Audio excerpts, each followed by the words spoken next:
તો હાલો મિત્રો, કેમ છો બધા? મજામાં જઈશું.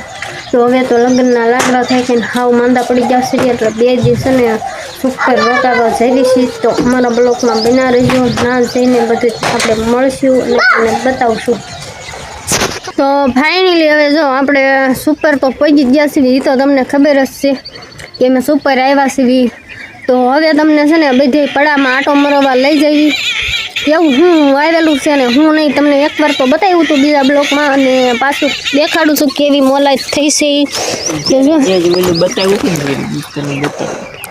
તો આમાં જો આ રસકોના શું કહેવાય, આ મોટા ફૂલવાળું એટલે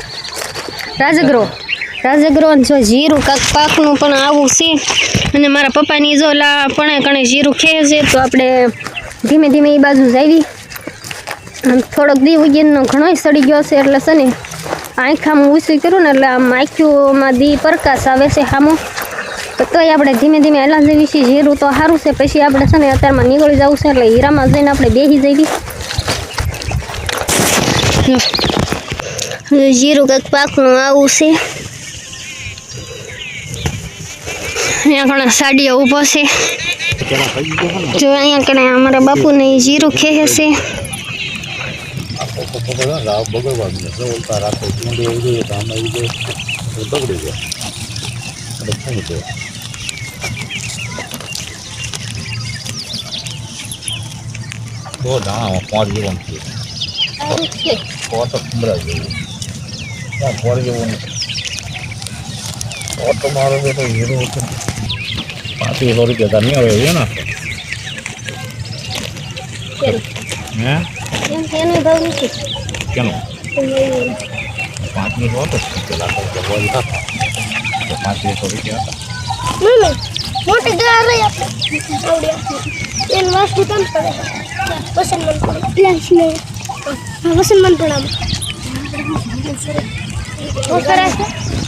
આપણે જીરું તો ખાઈ લીધું અને જો પોક કાપવા માંડ્યા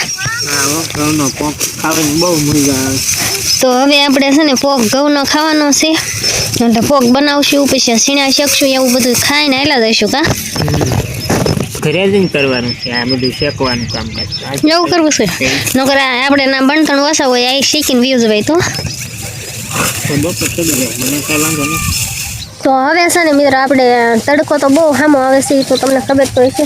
તો હવે છે ને આપણે જે પહેલી વાર તમને કીધું હતું કે આ વસ્તુ શું છે વાવેલું, ઓલા વિડીયોમાં બ્લોગમાં તમને કહી દીધું હતું, તો તમે કોઈ કોમેન્ટ કરીને કીધું નહોતું. તો પાછા આજ આટો મારવા આવી ગયા છીએ, અને પાછું હું તમને બતાવું છું કે એ શું વસ્તુ હતી. એમ ગાજર મેં તમને કીધું, ગાજર એ નહોતા, કોથમી નથી, એવું કંઈ વસ્તુ નહોતું, પણ હવે તમને હું બતાવું છું કે એ વસ્તુ આ શું હતું. એ તો તમે જોઈ શકો છો. ઢંટણાટ જો આવું કાકા હતું. હા શું છે એ તમને ખબર છે? કેમ કે ખબર જ ન હોય. છે આ જીરું છે, કંજી જીરું આવે ને, કંજી જીરું, આ ડુંગળીના બીજ જેવું જીરું આવે, અને આનો ભાવ બહુ સારો હોય. અને જો આવા ફૂલ આવે ને આવા દોડવા આવે, અને આમાં જીરું થાય. જો આ દોડવા રહ્યા ને, આ દોડવા જો આ દોડવું રહ્યું, આ દોડવામાં જીરા આવે. તો આવું કાંક જીરું આવેલું છે, અને આને કાળિયું જીરું કહેવાતું છે, એવું કાંક કંજી જીરું કહેવાય. કોથમી જેવું જો એકદમ મસ્તીનું કેવું ઊભું છે. આમ અત્યારે તેમ થાય કે આમાં અસલ કેવો શો આવે, ફોટા પાડે ને એવો મસ્ત શો આવે છે. તો આ જીરું છે અને બહુ સારું જીરું છે. તો બધા અમારા વિડીયામાં બના રહેજો. અને આ જો પોક કાપતા તો હજી ધરાતા જ નથી. એ પિયુષ શું કરો છો? આમ જો અમારા પિયુષ ને વિસલો ને બે જીરા ખેંચે છે ને, આ બાજુ આમ જો પોક ને ફૂળો વાટ લીધો. આમ જો કેટલા ઘઉં વાટ લીધા. જો અહીંયા મારા પપ્પા દોરો કરે છે વિશ્વાસ હતું, મને કરી લીધો માથાનો. અને હવે વિસલાને કે વિસલો કેરું ન સટ્યો તો મને દાદા કહી દો, મને કહી દો, તો એની હાટું કરે છે. હવે મિત્રો છે ને આપણે સીણા ખેંચવાની કરી દીધી છે શરૂઆત.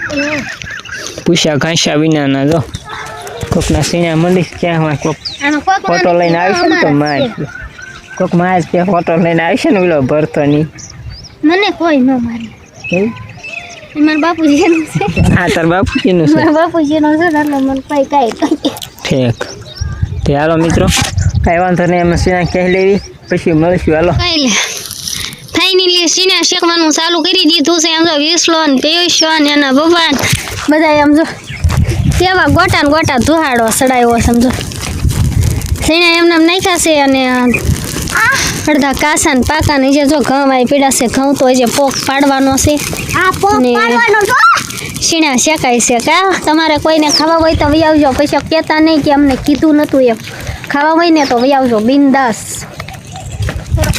એલો તો જાય નકરો બેસે છે મારો દીકરો શેકવા નહીં જતો. જાય શેકવા જા. શેકવા જઈ હે વીણવાના છે હવે. હાથી વીણવાના હજી વીણવાના એમ ન જઈ એકવી છે. ઊનું વચના તાપનો તડકાનો પાહે ન જઈ એકવી. એટલે વિસલાને તાપે નથી લાગતું એને ચાલુ કરી દીધું.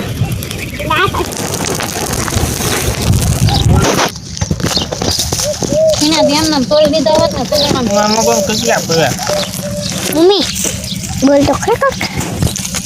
હાલો મિત્ર બધા સીણા ખાવા જો આપણે એટલા સીણા વીણી લીધા છે અને જે કેટલા બધા વીણવાના લે હું પણ વીણું છું. બોલે બસ. તો જો અહીંયા પંપ કમ્પ્લીટ કરી નાખ્યો છે. પંપ નહીં પોંક ઘઉંનો જો એને સોળી નાખ્યો અને મસ્ત મજાનો અસલ તૈયાર કરી નાખ્યો છે. કાયલા હવે આવું કરવું પડશે. સોળવો જશે ને મોટી મોટી ડુંડીઓ છે એક પર લઈ લઉં પછી આને ઉપાડવું પડે. ધોકાયું હોય તો ધોકાવે નથી નોખું પડતું. પેલા નકર મારા દાદાની હતા ને એ ધોકાવતા હતા. હો બોલાવીને તાર દાદાની મારા દાદાની છે ને મિત્ર ઉપર વી ગયા છે. નકર તો હમણાં બોલાવાય ન પડે. કાંઈ આવી જાય અને પોપ કમ્પ્લીટ તૈયાર રાખે એમ કે હાલે બેટા લેતી જા ઠેલી ભરતી જા. તો મારા દાદાની કઈ છે નહીં. મારા દાદાને હું ના બોલાવા જાઉં પછી હું જ પાછી ન આવું. પાછી નહીં આવું તો હાલશે તો બોલાય આવું. દાદા અટણ આવ્યા હોય તું અહીં ઊભી ન રહે ને ન થઈ જા. હું ક્યાંય ન જાઉં. મારા દાદા આવે ને હું ક્યાંય ન જાઉં. એટલે બીક ન લાગે મને છે ને બીક લાગે. મને થોડી મારા દાદાને બીક લાગે. ભૂત લાગે. દાદા હોય એટલે ભૂતય ન લાગે ને કાંઈ ન લાગે. આવ્યા હોય ઘણી ખબર પડે. કાંઈ ન પડે. હો બોલાવો જાઓ. તમને બોલાવો એટલે પગ પેલું કરી નાખું. એ મારા દાદા હમો કરી દેશે. તમે ખાલી બોલાય આવો. જાઓ તો કાંઈ નહીં. તો મિત્ર મારા દાદા હોય તો બેહું કે ન બેહું કોમેન્ટ કરીને કહેજો. મારા દાદાની અત્યારે છે નહીં. એ છે ને ભગવાન બની ગયા છે. તો મારા દાદા પહેલાં હતા એવા ને એવા અત્યારે આવ્યા હોય તો અહીંયા બેઠી હોય કે ન બેઠી હોય કોમેન્ટ કરીને કહેજો. એમાં નક્કી થોડું હોય એવા ને એવા જ આવે. એવા જ આવે કાંઈ નહીં. તું તો કેવા બનીને આવે એમ નથી ન હોય. તોય ન બીવી પણ એ રેડો તાપ થયો સમજો. બધે વી આવ્યા તો ના તાપ થયો. તો કાંઈ વાંધો નહીં. બિના રહેજો વિડીયામાં. પોક ખાવા વી આવજો. સીણા ખાવા વી આવજો. પછી કહેતા નહીં કીધું નહોતું એમ. તો જેને કોઈને ખાવો હોય ને વી આવજો ભાઈ. પછી કાલ સવારે કહેતા નહીં કે એમને સીડા ન આપ્યા કે પોંખ ન આપ્યો. એવી પછી તમે કોમેન્ટો ખોટીઓ ન કરતા. તમારે કોઈને ખાવો હોય તો ઠેઠ અમારે અહીંયા અડી જાય એટલે તમને મળી જશે. ધરાવથી જેટલો ખાવો હશે ને એટલો. કોઈ તારે તમને નહીં ના પાડે. ના પાડે ને તો મને ફોન કરી દેવાનો. કોઈ તમને ના જ નહીં પાડે એટલે અહીંયા હાસું બોલજો.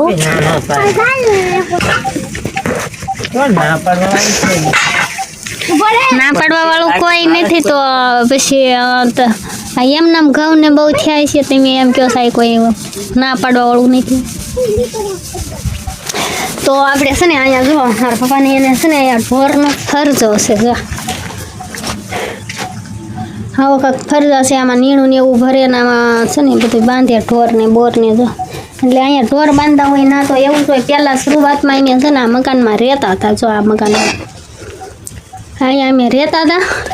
હંધાઈની શરૂઆતથી ને મેં આ મકાનમાં રહેતા હતા. અત્યારે તો કમાડ ભાંગી ગયા છે એટલે કમાડ પતરાના બનાવીને નાખી દીધા છે. પણ પહેલાં અમે અહીંયા રહેતા હતા આ રૂમમાં. અમારી શરૂઆત જ આ રૂમથી થઈ હતી. પછી એમ કરતાં કરતાં બીજો રૂમ બનાવ્યો હતો. આ રૂમ છે બહુ મોટો જોઈ શકો છો તમે. જે જો અહીંથી જો અહીંયા સુધી આ રૂમ છે અને અહીંયા તો ફરજો એટલે આમ બે હતા ને એવું બધું કરતા હતા. પણ આ બે ઘરની ઓસરી એટલે બે ઘર નહીં બહુ મોટી અડીખમ છે. 4 રૂમ થઈને એવડું મકાન છે. 2 મકાન છે પણ 4 મકાનનું છે અને આ બાજુ ફરજો છે. તો કાંઈ વાંધો નહીં. બેના રહેજો. બહુ મજા આવશે. તો મિત્ર ફાઇનલી આપણે છે ને સુપરથી ગ્રેવી આવ્યા સીવી અને બહુ મજા આવી. પોક ખાધો, સીણા ખાધા, બધું ખાધું અને બહુ મજા આવી. તો અમારો બ્લોગ કેવો લાગ્યો કોમેન્ટ કરીને કહેજો. તો બધાને જય માતાજી, જય રામાબેન. મળીશું નવા બ્લોગ સાથે. ત્યાં સુધી બધાને બાય બાય.